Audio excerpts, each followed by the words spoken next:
ನಮಸ್ಕಾರ, ನಾನು ದೀಕ್ಷಾ ಬಂಗೇರ. ವಿ4 ನ್ಯೂಸ್ನ ಗಡಿಗೊತ್ತಿಲ್ಲದ ಬಾಹ್ಯಾಕಾಶದಲ್ಲಿ ನಮ್ಮ ಅಡಿ ಇಂದಿನ ವಿಶೇಷ ಕಾರ್ಯಕ್ರಮಕ್ಕೆ ಸ್ವಾಗತ. ನಮ್ಮ ಹಾಲು ಹಾದಿಯೇ ಸರಿಯಾಗಿ ಗೊತ್ತಿಲ್ಲದ ನಾವು ಗ್ಯಾಲಕ್ಸಿಗಳನ್ನು ಇಣುಕಿ ನೋಡುವುದರಲ್ಲಿ ಹಿಂದೆ ಬಿದ್ದಿಲ್ಲ. ಅದೇನು ಕಾಣುವ ಬನ್ನಿ.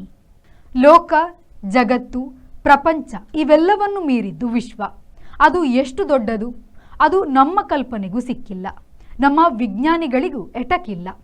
ಒಂದು ಬೆಳಕಿನ ವರ್ಷ ಎನ್ನುವುದು ಒಂದು ವರ್ಷದಲ್ಲಿ ಸೂರ್ಯನ ಬೆಳಕು ಎಷ್ಟು ದೂರ ಹೋಗುತ್ತದೋ ಅಷ್ಟು ದೂರ. ಲಕ್ಷಾಂತರ ಬೆಳಕಿನ ಇಲ್ಲವೇ ಜ್ಯೋತಿರ್ವರ್ಷ ದೂರದಲ್ಲಿನ ನಕ್ಷತ್ರ ಲೋಕಗಳು ನಮಗೆ ಸಿಗುತ್ತಲೇ ಇದೆ. ಕಪ್ಪು ಕುಳಿಗಳು ಎಷ್ಟು ಸೂರ್ಯರನ್ನು ನುಂಗಿದರೂ ಹೊಸ ಹೊಸ ತಾರೆಗಳು ಹುಟ್ಟುತ್ತಲೇ ಇದೆ. ಜನಸಾಮಾನ್ಯರ ಪ್ರಶ್ನೆ ಏನೆಂದರೆ, ಎಷ್ಟು ದೊಡ್ಡದಾದರೂ ಇರಲಿ, ಅದು ಇಷ್ಟೇ ದೊಡ್ಡದು ಎಂದು ಅದಕ್ಕೊಂದು ಕೊನೆಯ ತುದಿ ಎಂಬುವುದು ಇರಬೇಕಲ್ಲವೇ? ತುದಿಯನ್ನು ನಮ್ಮ ವಿಜ್ಞಾನಿಗಳು ಇನ್ನೂ ಮುಟ್ಟಿಲ್ಲ. ಇದು ತುದಿಯಲ್ಲದ್ದು, ಬರೇ ಶೂನ್ಯ. ಅದಕ್ಕೆ ತುದಿ ಇಲ್ಲ. ಅದರೊಳಗೆ ಗ್ಯಾಲಕ್ಸಿಗಳೆಲ್ಲ ಇವೆ ಎನ್ನುವುದು ಸರಳ ಉತ್ತರ.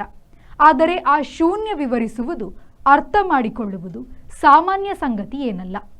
ಶೂನ್ಯ ಆಕಾಶ ಎಷ್ಟಾದರೂ ಇರಲಿ, ನಮ್ಮ ಭೂಗ್ರಹದ ಆಕಾಶ ಇಷ್ಟೇ ತಾನೇ ಎಂದು ಅದರಲ್ಲಿ ಓಡಾಡುವ ಕನಸು ಕಂಡು ಮಾನವನು ಯಶಸ್ವಿಯಾಗಿದ್ದಾನೆ. ಆದರೆ ಇಲ್ಲೂ ಎಲ್ಲ ಸುತ್ತಾಡಿದ್ದಾನೆ ಎನ್ನಲು ಸಾಧ್ಯವಿಲ್ಲ. ಬಾನಿನಲ್ಲಿ ಮಾನವನ ಸಂಶೋಧನೆಯು ಮುಖ್ಯವಾಗಿ 240ರಿಂದ 275 ಕಿಲೋಮೀಟರ್ ಏರಿಳಿತದಲ್ಲಿ ಸುತ್ತುವ ISS ಅಂತಾರಾಷ್ಟ್ರೀಯ ಬಾಹ್ಯಾಕಾಶ ನಿಲ್ದಾಣದಲ್ಲಿ ನಡೆಯುತ್ತಿದೆ. ಮೊನ್ನೆ ಕೂಡ ಭಾರತದ ಇಸ್ರೋ ಪಾಲು ಮತ್ತು ಭಾರತೀಯ ಗಗನಯಾನಿಯೊಬ್ಬರ ಸಹಿತ 4 ಇಂಟರ್ನ್ಯಾಷನಲ್ ಸ್ಪೇಸ್ ಸ್ಟೇಷನ್ನಿಗೆ ಹೋಗಿದ್ದಾರೆ. ಮಾನವನ ಹುಡುಕಲೆ ಯಂತ್ರಗಳು ಆಚೀಚೆ ಗ್ರಹಗಳವರೆಗೆ ಹೋಗಿದೆ. ಮುಖ್ಯವಾಗಿ ಉಪಗ್ರಹ ಚಂದ್ರ ಮತ್ತು ಸಮೀಪದ ಗ್ರಹ ಮಂಗಳನಲ್ಲಿ ಇವು ಇಳಿದು ಸಂಶೋಧನೆಯನ್ನು ನಡೆಸಿದೆ. ತಿಂಗಳನ ನೆಲದಲ್ಲಿ ಮಾನವನು ಇಳಿದ ಬಗೆಗೆ ದಾಖಲೆ ಇದೆ.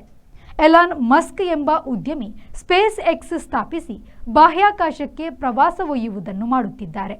ಈ ಪ್ರವಾಸ ಎಂದರೇನು? ಬಾನನಾವಿಯಲ್ಲಿ ದುಡ್ಡು ಕೊಡುವ ಶ್ರೀಮಂತರನ್ನು ಆಕಾಶದಲ್ಲಿ 300 ಕಿಲೋಮೀಟರ್ನಷ್ಟು ಎತ್ತರದಲ್ಲಿ ಭೂಮಿಗೆ ಒಂದಷ್ಟು ಸುತ್ತು ಹೊಡೆಸುವುದಾಗಿದೆ.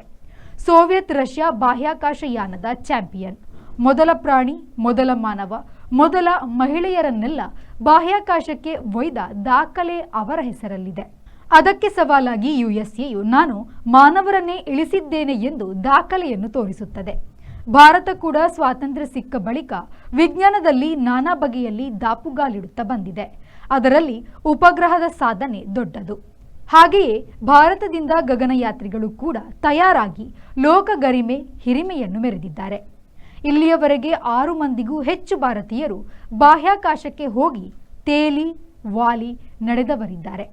1984ರಲ್ಲಿ ರಾಕೇಶ್ ಶರ್ಮಾರವರು ಸೋವಿಯತ್ ಯೂನಿಯನ್ನ ಸುಯೋಜ್ನಲ್ಲಿ ಅಂತರಿಕ್ಷಕ್ಕೆ ನೆಗೆದ ಮೊದಲಿಗರು. ಆ ಭಾರತೀಯ ಹೆಜ್ಜೆಯು ಸಂಪೂರ್ಣವಾಗಿ ಸೋವಿಯತ್ ಆತಿಥ್ಯದ್ದಾಗಿದೆ. ಭಾರತದ 2 ಹೆಣ್ಣು ಮಕ್ಕಳ ಸಾಧನೆ ಬಹಳ ದೊಡ್ಡದು. ಕಲ್ಪನಾ ಚಾವ್ಲಾ ಅವರು ಭಾರತದಲ್ಲೇ ಓದಿ ಸ್ವಪ್ರಯತ್ನದಿಂದ ನಾಸಾ ಸೇರಿ ಅಲ್ಲಿನ ಪ್ರಜೆಯಾದವರು. ಇವರು 1997ರಲ್ಲಿ 31 ಕಾಲು ದಿನ ಬಾಹ್ಯಾಕಾಶದಲ್ಲಿ ಇದ್ದರು. 2003ರಲ್ಲಿ ಕೊಲಂಬಿಯಾ ನೌಕೆಯಲ್ಲಿ ಮೇಲೇರಿ ಹಿಂತಿರುಗುವಾಗ ಅದು ಬೆಂಕಿಯಾಗಿ ಅದರಲ್ಲಿದ್ದ ಎಲ್ಲರೊಡನೆ ಬಾಹ್ಯಾಕಾಶದಲ್ಲಿ ಸುಟ್ಟು ಹೋದರು.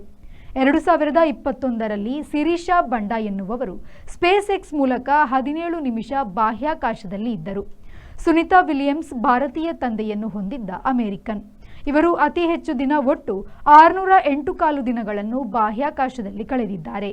2006, 2012, 2024 ಈ ಇಸವಿಗಳಲ್ಲಿ ಅವರು ISSನಲ್ಲಿ ಇದ್ದರು. ನಾಸಾ ಆರಿಸಿದ್ದ ರಾಜಾಚಾರಿ 2021ರಲ್ಲಿ 176 ದಿನ ಬಾಹ್ಯಾಕಾಶದಲ್ಲಿ ಇದ್ದರು. ಅದೇ ರೀತಿ ನಾಸಾದವರ ಮೂಲಕ ಆಯ್ಕೆ ಮತ್ತು ತರಬೇತಿ ಪಡೆದವರು ಅನಿಲ್ ಮೆನನ್. ಅವರನ್ನು ನಾಸಾ 2026ರಲ್ಲಿ ISSಗೆ ಕಳುಹಿಸುವ ತೀರ್ಮಾನ ಮಾಡಿದೆ. 2024ರಲ್ಲಿ ಆಂಡಿ ಸಾಧ್ವಾನಿ, 2025ರಲ್ಲಿ ತುಷಾರ್ ಶಾ ಇವರುಗಳು ಕೂಡ ಸ್ಪೇಸ್ ಎಕ್ಸ್ ಮೂಲಕ 1/4 ಗಂಟೆಯಷ್ಟು ಕಾಲ ಬಾಹ್ಯಾಕಾಶ ಯಾನವನ್ನು ಮಾಡಿದ್ದರು. ಈ ಎಲ್ಲ ಭಾರತೀಯರ ಬಾಹ್ಯಾಕಾಶ ಸಾಧನೆಯಲ್ಲಿ ಭಾರತದ ನೇರ ಪಾತ್ರ ಇಲ್ಲ. ಈಗ ಅಂತಾರಾಷ್ಟ್ರೀಯ ಬಾಹ್ಯಾಕಾಶ ನಿಲ್ದಾಣಕ್ಕೆ ಹೋಗಿರುವ ಶುಭಾಂಶು ಶುಕ್ಲಾರನ್ನು ಭಾರತದ ಇಸ್ರೋ ತನ್ನ ಹಣವನ್ನು ವ್ಯಯಿಸಿ ISSಗೆ ಕಳುಹಿಸಿದೆ. 1 ವಾರ ಕಾಲ ಅವರು ಅಂತಾರಾಷ್ಟ್ರೀಯ ಬಾಹ್ಯಾಕಾಶ ನಿಲ್ದಾಣದಲ್ಲಿ ಹಲವು ಸಂಶೋಧನೆಗಳಲ್ಲಿ ತೊಡಗಿದ್ದಾರೆ. ಅವರ ಜೊತೆಗೆ ಇನ್ನೂ 3 ಇದ್ದು ಎಲ್ಲರೂ ಯಶಸ್ವಿಯಾಗಿ ತಮ್ಮ ಕರ್ತವ್ಯ ಮುಗಿಸಿದ್ದಾರೆ. ಗಡಿಗೊತ್ತಿಲ್ಲದ ಬಾಹ್ಯಾಕಾಶದಲ್ಲಿ ನಮ್ಮ ಅಡಿ ಇಂದಿನ ವಿಶೇಷ ಕಾರ್ಯಕ್ರಮದಿಂದ ವಿರಮಿಸೋಣ. ಎಲ್ಲೋ ನೀರಿದೆ, ಎಲ್ಲೋ ಜೀವಿಗಳಿವೆ ಎಂಬ ನಮ್ಮ ಹುಡುಕಾಟ ನಿಂತಿಲ್ಲ, ನಿಲ್ಲುವುದೂ ಇಲ್ಲ. ನಮಸ್ಕಾರ. ಇದು ಈ ಹೊತ್ತಿನ ಪ್ರಮುಖ ಸುದ್ದಿ. ನಿರಂತರ ಸುದ್ದಿ ಮತ್ತು ಮನೋರಂಜನೆಗಾಗಿ V4 ನ್ಯೂಸ್ನ ಫೇಸ್ಬುಕ್ ಪೇಜ್ನ ಫಾಲೋ ಮಾಡಿ ಹಾಗೂ ಯೂಟ್ಯೂಬ್ ಚಾನೆಲ್ನ ಸಬ್ಸ್ಕ್ರೈಬ್ ಮಾಡಿ.